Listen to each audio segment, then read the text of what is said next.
Hi, I'm Mitch, and welcome to the Restoration Road, where my guest today is life coach Rob Key. Rob has an amazing story of how God led him through the marketplace into vocational ministry, and now how he invests in pastors all across the country. Rob, thank you so much for being with us today. Thank you, Mitch. Such an honor to have you. I want to share your story and then get insights from you, because God's blessed you with many of those. At 7 years old, you almost died from a dairy allergy. Yeah, dairy allergy, double pneumonia. Yeah, so it just about took me out. What was that? It was something unique, wasn't it? The allergy itself? The allergy itself, it's not like a lactose intolerance. It's actually a deathly allergy. So, oh my yeah, goodness. even if it's airborne, it can shut my lungs down. Do you remember that at 7 years old? Yeah, absolutely. One of those unforgettable things. And is that what KTS or KTW is? No, that's different. Okay. That's a vascular disease. Okay. Which means you have no check valves in certain parts of your body, in your veins. The heart carries the blood to the arteries. The arteries goes to the various limbs, and then it brings it back through the veins. And the check valves regulate the pressure, and certain parts of my body don't have any check valves in them. And you're the 7th person in the world diagnosed with KTS? When I was 7 years old. Now, it's pretty much exploded since then. There's a lot of people that have it, but it's just been recently named one of the 10 rare diseases in the world, so, yeah. And what do you do to treat it? Do you just live a normal life? I do the best I can to just live a normal life and go from there. Wow. Well, you gave your life to Christ at 7. Is that still vivid to you? Yes, absolutely. What happened that day? Yep. Yeah, I remember I was in my the bottom bunk of my bunk bed, and I just remember feeling this just this darkness just trying to suffocate me. And I cried out to my mom, and she came in, and I shared with her, and she said, well, honey, if you have Jesus in your heart, you don't have to worry about that. So obviously I want Jesus in my heart, right? Yeah. So I asked Jesus to come into my heart, and the fear left, the pressure left, and I know without a doubt from that point forward that God has had his hand on my life. That is amazing. Yeah. Well, at 18, you enlist in the U.S. Marine Corps. Could you describe what happened? Enlisted into the Marines, you know, that was one of my dreams. Now, I had lived all my life with my vascular disease, never let it slow me down. There were issues that I had dealt with, but I just dealt with them, picked myself up, kept going. And the Marines didn't think that was a viable option for them. They didn't understand the disease. They didn't have any kind of a knowledge of it because it was so rare at the time. So just prior to finishing the graduation in the boot camp, they told me that they were going to have to release me. So they just didn't have any tools to deal with it, just in case something happened. So they gave me an honorable discharge at that point. And you're still private first class? Yeah, private first class, Rob Key, right? Awesome. Yeah, hoorah, right. How do you end up in an oil field? You know, I started welding in high school. Mm-hmm. And that... Just for work? Just for like... Shop. Shop class. Started welding, totally enjoyed it. Went into college, got my welding certification. Who ended up being my future brother-in-law was in the natural gas industry. And so I went to work out in the natural gas refineries in Bakersfield, California. And so from there, it just spiraled and continued to domino effect into the pipeline. So I ended up working for several years in the actual pipeline industry, where we would ship petroleum product from Southern California to Las Vegas, Nevada, through steel pipes underground. Wow. Yeah. And how did you meet your wife? How did I meet my wife? My dad told me, son, you need to go with me to Safeway and campaign for a judge that was campaigning. Are you serious? Yes. This is awesome. So I said, okay, Dad, not a problem. I'll help you out. So we grabbed our little table, we set up in front of Safeway, and lo and behold, this young lady and her friends sat up their little bake sale table beside us. And her dad was a pastor, so naturally we started talking. And it kind of just continued to develop from there. Amazing. Yep. So go to Safeway to find a wife. They say the grocery store is the best place. Did you propose in a very romantic way? Yeah, about as romantic as Sylvester Stallone and Rocky, you know? Yeah. I'm wondering if. Yeah, I'm wondering if, exactly. I just got to that place, and we were, I think, at the back door of her house, and I said, I was just wondering if you'd be interested in spending the rest of your life with me. And she said yes, and 11 months later, we got married. It is like Rocky. Yeah, yo. So your first son's on the way, and you're traveling 4 to 5 days a week in the doing the hot tie-ins? Yeah. Is that right? Yeah, I was on the road a lot, and my wife was pregnant with our first child. I was gone sometimes 4 or 5 days a week, just home on the weekends, and I just really felt like I needed to be home with her. And you started to seek God for that direction on how you could. Yeah, started to seek God for that direction. How could I do that? So I ended up talking to my boss and telling him that I really need to be home for this. And my boss, I love the guy, but he was old school, man. It's like, you don't need to go in the hospital with your wife. Let the women have the babies. You stay out on the field and work, you know?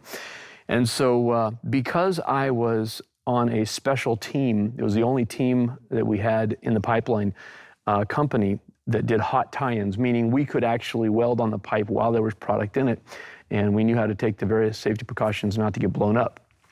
So it kind of left a hole that was unfavorable, and I ended up looking for work after that. But what happened in the process was pretty amazing. I was getting ready to go back to that industry, and I got chickenpox at 21 years old. I got him as an adult too. Yeah, never had them before, got Thousands chickenpox. all over your body. Yeah. Yep, and ended up being on my back for 3 weeks while my pregnant wife was running around with our son, taking care of me. And through that process, God opened up the doors miraculously, and I ended up going to work as an employee for the corporation that I was contracted to as a pipeline contractor. So God worked it out. You had like 12 computer screens in front of you that you were coordinating. Yeah, I started out at the base, the bottom, doing all of the operations in the terminal, because we housed millions of gallons of petroleum product in our what we called a tank farm. And then from there, I ended up going into the dispatch desk, which was the pipeline coordinator desk, where there was about at least a dozen computer screens in front of us. We actually ran the pipeline via computer all the way from Southern California to Las Vegas. So it was a pretty intense and pretty awesome experience, actually. That is fascinating. Yeah. You get elevated and you don't feel adequate, and you cry out to God. Do you remember what you prayed? Yes, yeah. I ended up being the youngest person ever to be promoted into upper management. So here now I'm over the 20-year veteran guys that trained me, and I felt completely ill and unequipped. So my first active duty was to walk into my new office, close the door, sit down at my desk and cry. I was like, God, what have you done? And I just began to reason with them and share with them, Lord, I don't know even close to what these guys know. They taught me. And he spoke to my heart immediately, and he said, I didn't put you here because you know all the answers. I put you here because you're humble enough to draw the answers out of those that know them. Wow. And so with that, I went back to the guys that trained me, and I started including them in my decisions and the various things that we were doing in the terminals that I was supervising. And the morale in that department had never been better in the history of the company. So wow. Yeah, that was God. Now you get promoted to manager of safety for the entire company. Yep, got transferred into safety. And God's evidently doing something in you because you're feeling called, right? You know, throughout our married life, even up to that point, I had been a singer. I never thought about pastoring. That wasn't even on my radar. I was like, what are you talking about pastoring? I'm a singer. And so I was a worship leader. I would sing. I would help any pastor do anything they needed to do to make their church successful. I loved being a servant. And so there came that point that I actually was on the road as a recording artist for a couple of years. And at the end of that time, I started feeling something was going on. And it was so funny because I was in my little office and I'm trying to book engagements with my recording or my album. And Is this a contemporary Christian? Yeah. And my wife comes in one day into the office and she said, "Honey, I've really been praying. I'm thinking the Lord is calling you to pastor." And I just about fell over backwards. And it was like, excuse me? Well, in my heart, it was an instant confirmation. It was like there was a release. Wow. To even entertain that idea. And sure enough, shortly after that, God began to miraculously open the doors. Wow. Yeah. And how do you end up pastoring a church? I called the state office of our organization. They told me there was a church that was available, a couple of churches actually. And so I went and applied for one in Northern California, actually only it's a neighboring community to Paradise, where all the campfires have been. Some of our friends actually lost their house in a church. But I went up there, tried out. We got voted in, and we were the lead pastors of a little church in Corning, California. Now, you coach leadership. What kind of leadership lessons did you learn in those first few years? The lessons that God shared with me through the pastorate were really so dovetailed into everything I learned in corporate. One time before I was in the ministry and asking the Lord, "Lord, why are you teaching me all this stuff?" And then several years later, after I'm in the pastoral role and I'm dealing with confrontations and issues that I have to deal with, the Lord spoke to my heart and he said, "This is why.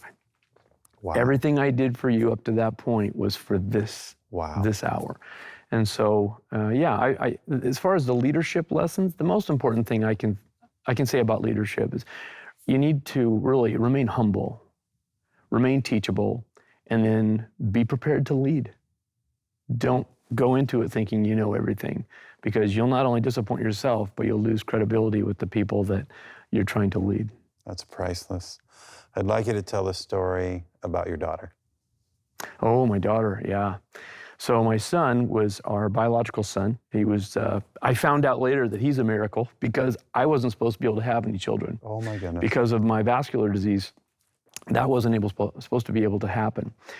So years later, my son, I don't remember how old he was, but he started wanting a sister. And he started praying to God for a sister. Well, my wife and I knew that probably wasn't going to happen. Well, he's 13 years old, and my wife and I knew the grandparent, or the parents of a young lady that we had been introduced to several months before. We went to lunch with the parents and asked how the daughter was doing, and they had said that she was struggling. She had been pregnant. She was pregnant and was really looking for a place for her child. So my wife shot her hand up immediately and said, "Can we be the parents?" And we went home. 2 hours later, we got a phone call, and the unanimous decision by the mother and the grandparents were absolutely. We got to go to the sonogram appointments. We got to name her before she was born. Wow. And so when our beautiful daughter was born, the mother had been struggling with certain things, and a precious young lady. We love her to this day. But at that time in her life, she was struggling with certain things. And so the doctor took our beautiful daughter, placed her immediately in the hands of my wife, and took them off to a room for 3 days where our little baby daughter went through detoxification. And that was a really painful time. But one of the greatest miracles was when the doctor, her first well baby appointment, and we took her to the doctor, and the doctor said, your baby's going to be blind and she's going to be deaf. She will probably not be able to function because of neurological damage, and she will most likely have to be dependent all of her life, never be able to take care of herself. And then his counsel was, you need to take her back. You don't say something like that to a mother. So my wife showed great restraint in not attacking the doctor, and asked the doctor a simple question: would you be telling me this if my baby would have been born out of my womb? And he looked at her and said, well, of course not. She said, then don't go there with my baby. And if I were to set my daughter in a room Profound. and ask you to identify anybody who might have had any of those struggles, You'd pass over her 3 or 4 times and never go back to her because Really? she is a light in every room she comes to. She's smart as a whip. She's beautiful. She can definitely take care of herself. She doesn't need us to take care of her. So absolutely a miracle. I think she had cataracts as Yes. a little girl. And Yeah. She had cataracts. We took her into her first little eye appointment, and they said, yeah, she's probably not going to be able to see. She has these cataracts they're getting very large. We kept praying over her and asking the Lord to bring healing to her body. And she went in a few years later, and she had an eye exam. They didn't say anything. And I said, what about the cataracts? They always mentioned it. And they said, what cataracts? So they looked back in, they looked in her eyes, and they said, what's in there is like nothing. They said anything that she's going to have to deal with isn't going to be till she's like 70 or 80. And it was absolutely a miracle.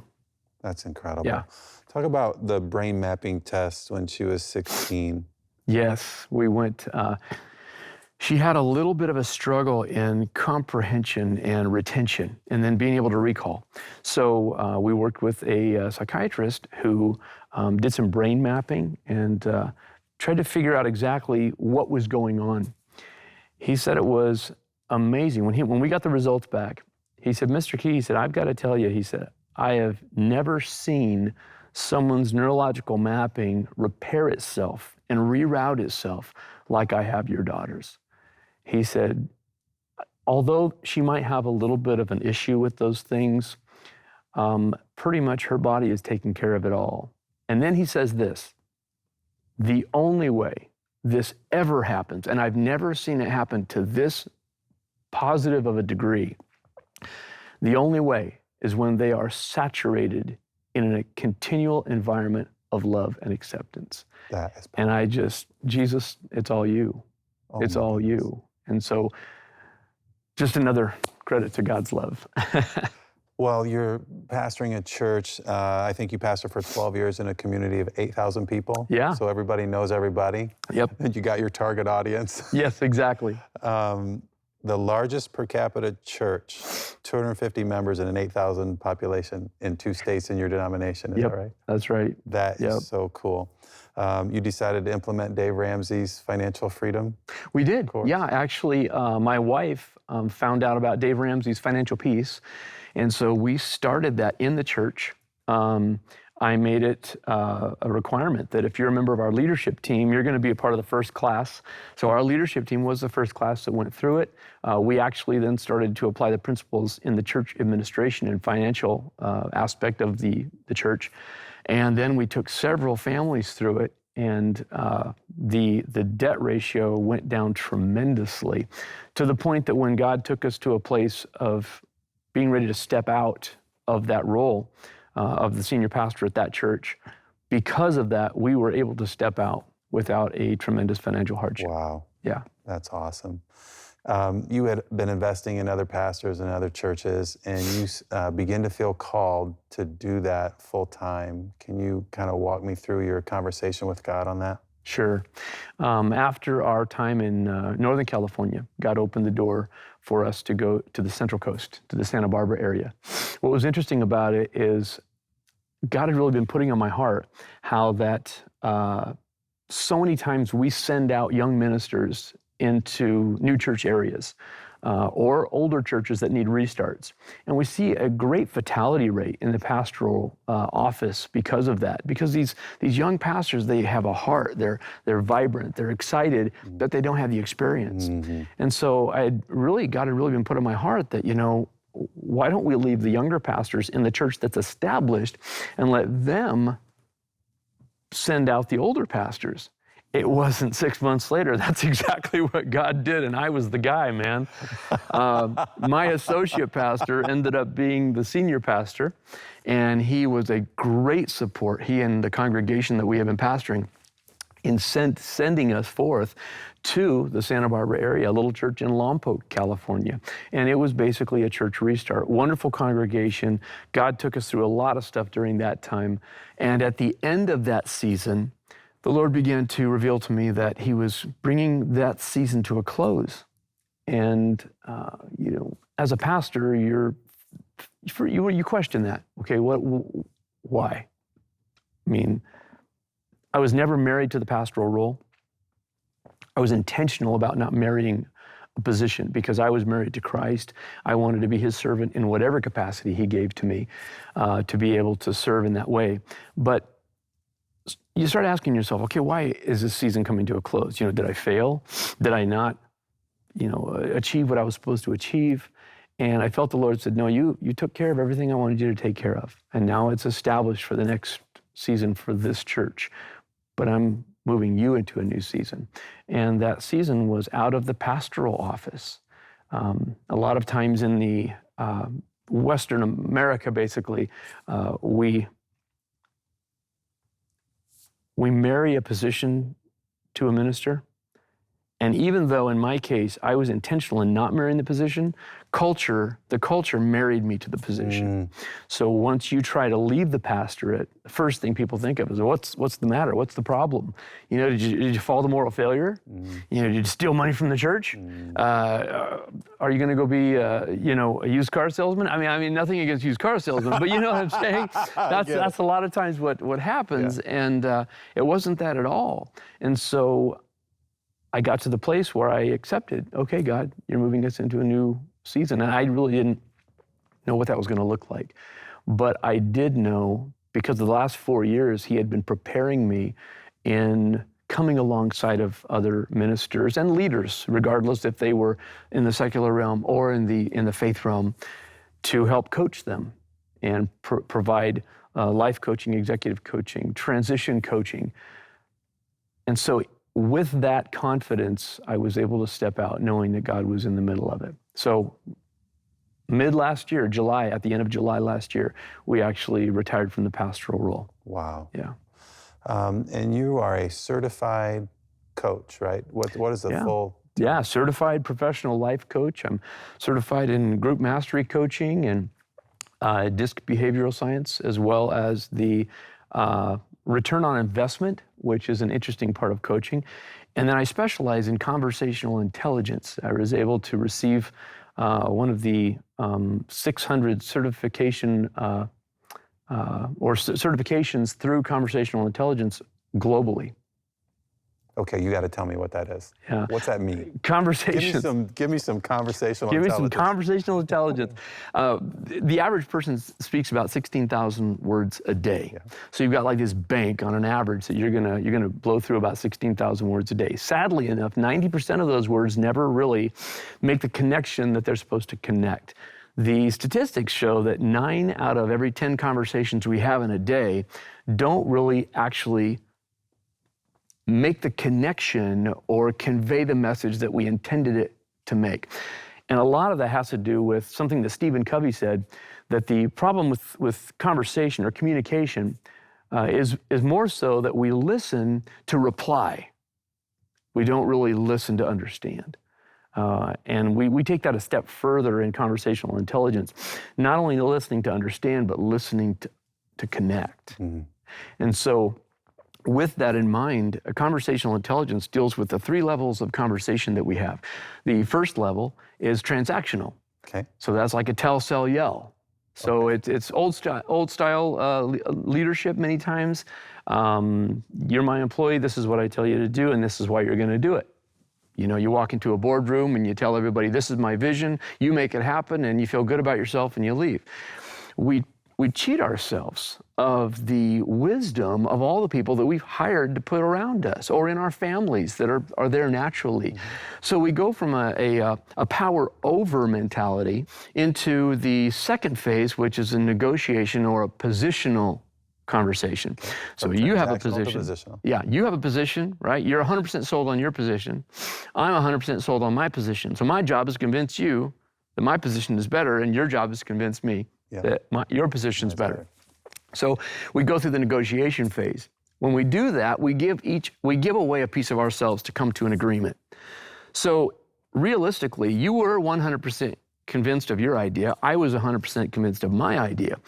Now together, because we've collaborated, we've given so much of ourselves away that we're really never more than 100% committed to that idea together. Right. So we went from 100-100 to 50-50. Yeah. But yet, if we are able to take it into the co-creative state, which is the level 3 conversation, then you take your idea, I take my idea. We put them both on the table, we slide them off the table into the little wastebasket at the bottom, and we say, now what can we do together? And we build trust. So you trust me that I'm not going to judge your ideas and vice versa, so that way we can come together and actually create something that we are both now 100% each invested in. So now we go from a 100% to a 200% return, which actually brings greater productivity, greater workplace environment. It's a win-win for everybody. And conversational intelligence is cutting edge. I mean, if you look up on Google, you'll see articles everywhere of Fortune 500, Fortune 50 companies that are actually implementing these things at the top level management in order to bring a creativity to the boardroom that provides and produces a result that you could never produce in level 1 or 2 conversation. I was going to say, Rob, you should go all over. I don't want you to leave Fort Wayne, but you should go all over the world in every boardroom and every elder meeting and talk about this. Is powerful. It really is, yeah. Rob, it's been such a blessing to have you here. For someone watching today who is struggling with God and where is God in all this in my life, what would you say to them? Yeah, I would say in regards to your desire for God, in my book, Point of Decision, one thing I say in there is until you desire God more than you desire your next breath, you're never going to be able to go to that depth of intimacy with Him that He desires you to go to.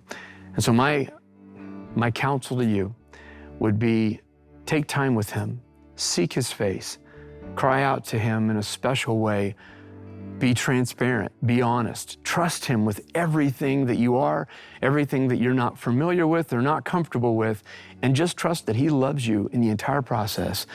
As you do, turn to His Word, apply His Word to your life, and allow Him to take you to a place that will create true intimacy and complete you to be the person that He has always designed you to be. That's my counsel, brother. Amen. Rob, thank you so much. Thank you. I loved your book. Thank you. God's still working with me on a few of those issues that you taught, but thank you so much. Thank you, Mitch. God bless you. You too. Hey, it's Rob Key here. Don't forget to pick up your copy of Street Smarts from Mitch Kruse. Takes you through the wisdom of Solomon to help you navigate through conflict to community.